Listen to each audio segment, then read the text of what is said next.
Freedom isn't just a word, it's a feeling, an experience, a journey, something you can only achieve with two wheels. Now, you're in Ecuador. A motorbike isn't just a mode of transportation. It's affordable, it's practical, and it is the ultimate key to exploring this beautiful country on your terms. No buses, no schedules, just the open road and the endless possibilities. Now, I'm going to tell you everything you need to know about buying a bike in Ecuador.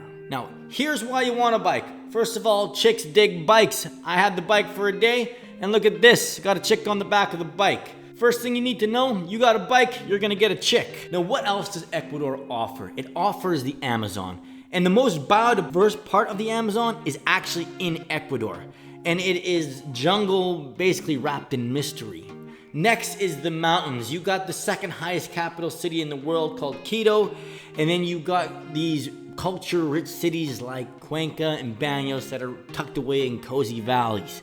Now, my personal favorite is the coast, and you can just cruise up the coast with surf towns peppered along the way. Okay, I'm gonna buy myself a motorbike here in Ecuador. So I'm gonna show you what kind of bike I'm gonna buy, why I picked it, and everything you have to do to accomplish buying a motorbike here in Ecuador. First thing you need to know, can you even drive in Ecuador? Well, I got great news for you.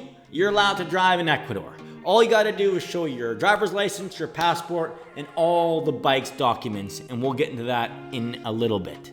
Next, how are Ecuadorians at driving? Well, only way I can explain this is they're terribly good at driving, and I'll explain to you what that means. Basically, a lot of people do dumb things. You got dogs on the road, you got big holes, and people are on high alert at all times. So they're bad at driving, but they're on high alert, so they're aggressively good at driving. It's not like Canada or the US where people drive in the lines. It's more of an organized chaos.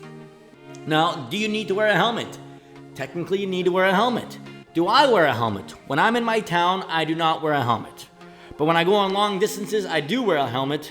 Or if I know I'm gonna be going through police check stops, obviously I wear one because I don't want a ticket.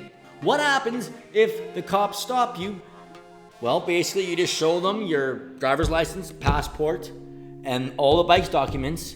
But if you break the law, let's just say you're speeding or you didn't have your helmet, basically the police don't get paid enough, and I'm gonna introduce to you corruption. And what you do is you pay $5 or $10, corruption that is accessible to all the people, rich and poor. How great is that? Love corruption.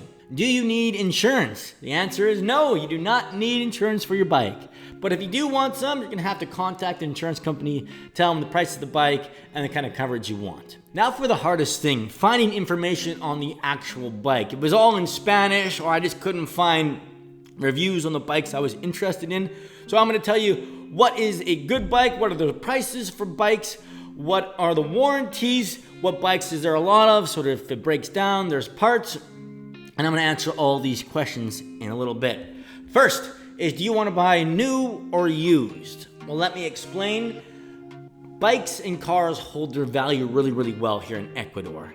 So there's not too much of a price difference between used and new. But if you do wanna go through a used person, a person that owns the bike, you're gonna have to go to the notary and get all those documents transferred to your name, and you should be good to go. But Ecuadorians aren't the most organized people in the world, so you might be going 2 or 3 times and wasting a couple of days. Now that is not how I wanted to run it, so I went to a dealership and I said, you're gonna deal with all my bike documents, and that's how it's gonna be. Now there's 3 categories of bikes that you can get. First is the expensive ones. That is your Harley Davidsons, Indians, and the bikes that are 500cc plus.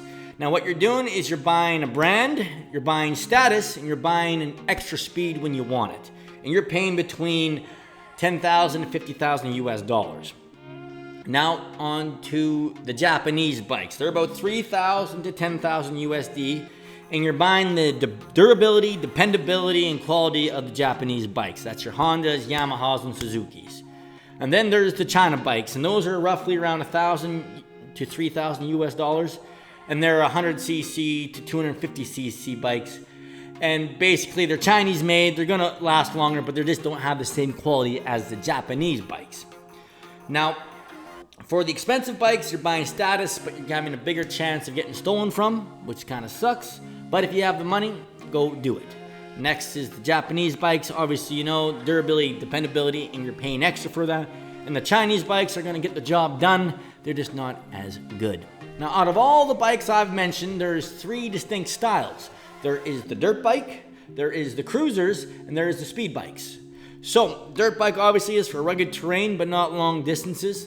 The cruiser is for some rugged terrain and long distances. You can store your stuff on there. And then there's the speed bikes, which is only designed for the road. You got to pick the style that you want, and that's basically what you have to do, what your personal preference is. For me to discover which was the best bike brand, my journey leads me to social media. So I went on Reddit, Facebook, and I put out messages. I'm in Ecuador. What is the best bike there is? And there's only 2 brands that were mentioned for the Chinese bikes. Obviously, you know what a Harley is. You know what you're getting with the Japanese, but I was going to buy Chinese. And it was the Daytona and the Motor 1. So for the Motor 1, a mechanic said that they're a great bike and there's lots of parts around. So that was a big check mark there. But I went with the Daytona 200cc Curcuso. And the reason why I went with that one is I had 3 people say good things about it. First was an Ecuadorian. He's had his for 3 years and he's had no problems. Next was my friend from Nicaragua who has a house there. He's had his Daytona for 9 years. He said he's beaten the crap out of it. It's great on fuel and it's still going strong. And then finally there's an American that I met here just a month ago. He just bought his same bike, the Curcuso. He says, super happy with it. He goes, show me pictures of where he's gone with it. So he's gone to rugged terrain and he's done long distance driving. He just says with the Japanese bikes, they shift a bit better, and that's what he liked about the Japanese bikes, but he said this has been bulletproof, it's been awesome. So I went with the Daytona 200cc Curcuso, and here it is. Oh my God, it's so beautiful, so beautiful. Why did I buy this particular bike and not the Japanese bikes? Now, for me personally, I'm only gonna be here at 6 months at a time, so I wanted a bike that I can beat the crap out of with low maintenance, and that was gonna last for a couple of years, and if someone steals it, I'm not gonna be too bothered. Now, I got 200cc because I'm going on longer distance riding, and I heard it's great on fuel. So all these check marks work for me. If it gets robbed or stolen, it's not gonna be too bothered by it. Now, here are the bike's documents that I was talking about that you need. You need to show this with your passport and your driver's license if you get stopped. If you do not have your bike documents, the bike will be confiscated from you, and you do not want that. And then finally, for the warranty, you need to go to a registered mechanic, and he's gonna fill out the paperwork, and it'll show you when you need to have your oil changes done, and that will keep your warranty going. But for a bike, basically, whatever you buy, if it's new or even used, you're gonna get what you need out of it. If you're here for a month or 6 months or whatever, it's gonna last the distance as long as you do your maintenance, your oil changes, and you just double check stuff, tighten bolts after long rides.